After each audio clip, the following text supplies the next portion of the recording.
ભાજપ રાજુ કરપડા પર દબાણ લાવતું હોવાનો આમ આદમી પાર્ટીના નેતા પ્રવીણ રામનો ગંભીર આક્ષેપો.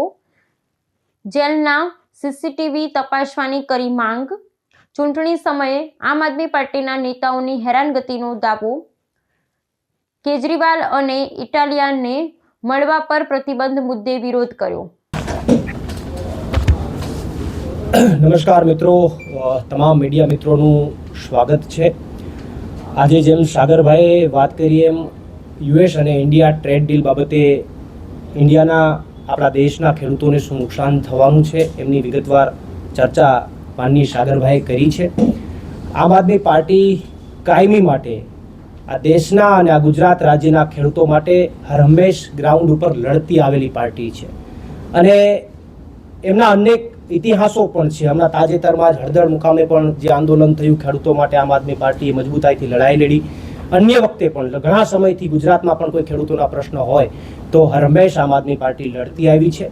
ત્યારે આજે જે આ યુએસ અને ઇન્ડિયા ટ્રેડ બાબતે સમગ્ર દેશની અંદર જેટલા પણ કિસાન સંગઠનો અને કિસાન યુનિયનો આજે જે આંદોલન કરવાના છે અથવા આજે જે અવાજ ઉઠાવવાના છે એ તમામ આંદોલનોને આમ આદમી પાર્ટીનું સંપૂર્ણ સમર્થન છે. અને સાથે સાથે માત્ર સમર્થન નહીં, માત્ર વાતો નહીં, આ યુએસ અને ઇન્ડિયા ટ્રેડ ડીલ મુદ્દે આમ આદમી પાર્ટી પણ સમગ્ર દેશના અને ગુજરાતના ખેડૂતોના હિત માટે આગામી કાર્યક્રમો આજે તમારી સમક્ષ જાહેર કરવા જઈ રહ્યું છે. આગામી દિવસોની અંદર આમ આદમી પાર્ટીની અંદર કદાચ કોઈ પ્લસ માઇનસ પરિબળ આવે, ઉતાર ચઢાવ આવે, પરંતુ આમ આદમી પાર્ટી એક વિચાર છે એ ક્યારેય અટકવાની નથી.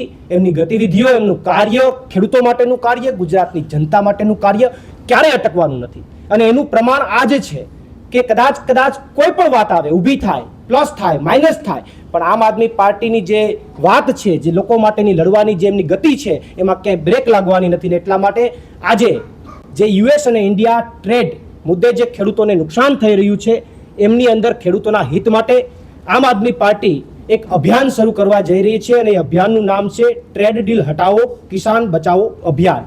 ટ્રેડ ડીલ હટાવો કિસાન બચાવો અભિયાન. આ અભિયાન અંતર્ગત આમ આદમી પાર્ટી આગામી અલગ અલગ 1 થી 1.5 મહિના સુધી ગુજરાત રાજ્યની અંદર પ્રોગ્રામ કરવાની છે. એમની આપની સમક્ષ હું વિગતવાર ચર્ચા કરીશ.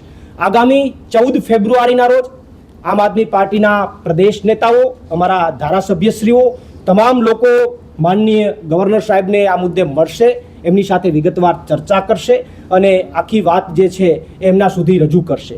ત્યારબાદ 16 ફેબ્રુઆરીના રોજ આમ આદમી પાર્ટીના જે ચૂંટાયેલા ધારાસભ્યો છે એ આ ડીલ મુદ્દે વિધાનસભાની અંદર અવાજ ઉઠાવશે, વિધાનસભાની અંદર આ મુદ્દાને ઉજાગર કરવાનો પ્રયત્ન કરશે 16 ફેબ્રુઆરીના રોજ. ત્યારબાદ 17 ફેબ્રુઆરીના રોજ આમ આદમી પાર્ટી તમામ જિલ્લાઓની અંદર ડિસ્ટ્રિક્ટ કલેક્ટર એટલે કે કલેક્ટર સાહેબને મેમોરેન્ડમ આવેદનપત્ર આ મુદ્દે આપશે અને ત્યાં મીડિયા સાથે પ્રેસ પણ કરશે 17 ફેબ્રુઆરીના રોજ. ત્યારબાદ 23 ફેબ્રુઆરીના રોજ આમ આદમી પાર્ટી તમામ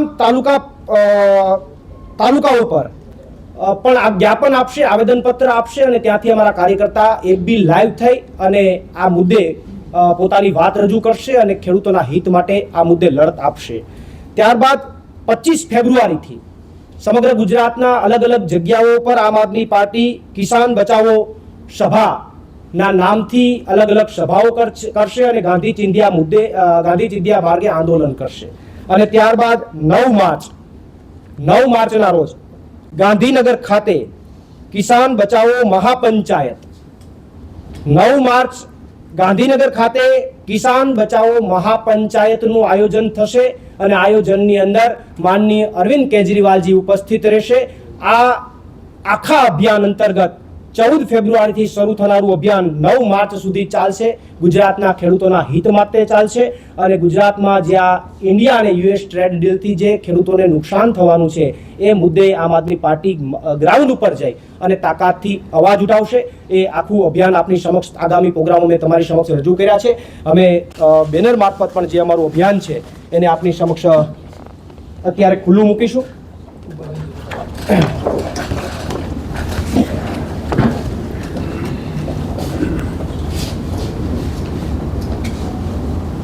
વધારે હેરાન કરશે, તો પાર્ટી તરીકે પાર્ટીનું સ્ટેન્ડ શું છે એ બાબતે, અને એમને તમે કોઈ એશ્યોરન્સ આપ્યું છે કે ના અમે તમારી આ મુશ્કેલ ઘડીમાં તમે અમને કેવી રીતે હેલ્પફુલ થશું, એવું કશું કોઈ રીતનું છે?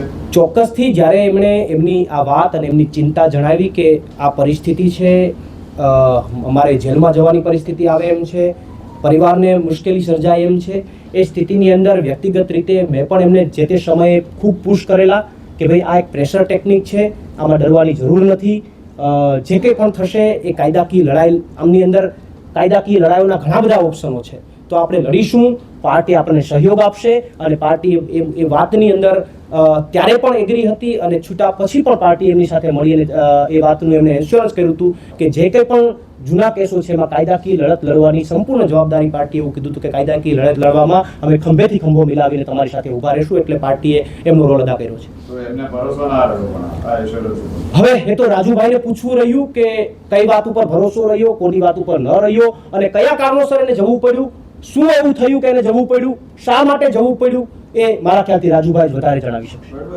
આ તમે જે કાર્યક્રમ જાહેર કર્યો છે આમાં પણ તમને હેરાન કરવામાં આવશે એવી શક્યતા છે? શક્યતાઓ પૂરી છે, કારણ કે અત્યારે શક્યતાઓ પૂરી છે એટલા માટે કે અત્યારે ટાર્ગેટ માત્ર એટલો જ છે કે આમ આદમી પાર્ટીના નેતાને ચૂંટણી પહેલા સૌથી વધારે જેલમાં કેમ રાખી શકાય, જેથી કરીને આખી સિસ્ટમ ત્યાં ડાયવર્ટ થાય અને ચૂંટણીઓની અંદર વધારે ફોકસ ન કરી શકે. એટલે ઘણા બધા પ્રયત્નો છે. આપ સૌ જાણો છો કે હરેશભાઈ સાવલિયા જુનાગઢની અંદર એમને નોર્મલ ખોટી રીતે કેસ કરવામાં આવે, પાસામાં ધકેલી દેવામાં આવે, અમને 108 દિવસ સુધી જેલમાં રાખવામાં આવે, તો એવું ઘણું બધું કરશે. પણ અમે તમામ જે આ કાર્યક્રમો કરવા જઈ રહ્યા છે, ગાંધી ચિંધ્યા માર્ગે કાર્યક્રમો કરવાના છે, અને જે કંઈ લો એન્ડ ઓર્ડર ફોલો કરવાના હશે એના આધારે અમે કાર્યક્રમો કરવાના છે. ના, એ પાલભાઈ આંબલિયાની, પાલભાઈ અને બીજું કોણ? પાલભાઈ અને દેવાભાઈ ખબર? અચ્છા, રાજુભાઈ અને દેવાભાઈ. રાજુભાઈ અને દેવાભાઈ એમના સંબંધી એકબીજાના હશે. હવે તો મારું એવું માનવું છે કે એ તો એમના વ્યક્તિગત સંબંધો, દેવાભાઈ અને એમના વ્યક્તિગત સંબંધો છે, એટલે એના વિશે વધારે ચર્ચા ન કરી શકું. પણ બીજેપી જોઈન્ટ કરશે તો સમજજો કે બીજેપીની પ્રેશર ટેકનિક હતી. બીજેપી જોઈન્ટ નથી કરતા, કોંગ્રેસ કરશે તો એમને શુભકામનાઓ, રાજુભાઈને શુભકામનાઓ. રાજુભાઈ ક્યાંય પણ જાય, બીજેપીમાં જાય, કોંગ્રેસમાં જાય, કોઈ પણ જગ્યાએ જાય, અમારી આમ આદમી પાર્ટી વતી એટલી જ અપેક્ષા છે કે જેમ આમ આદમી પાર્ટીમાં હતા અને ગુજરાતના ખેડૂતો માટે અવાજ ઉઠાવતા હતા, એમ જે કોઈ પણ જગ્યાએ જાય એ જગ્યાએ ખેડૂતોનો અવાજ આ જ રીતે ઉઠાવે એવી અમે એમની પાસે અપેક્ષા રાખીએ છીએ અને એને શુભકામનાઓ પાઠવીએ છીએ. હાલ રાજુભાઈની પ્રેસ ચાલી રહી છે, એમાં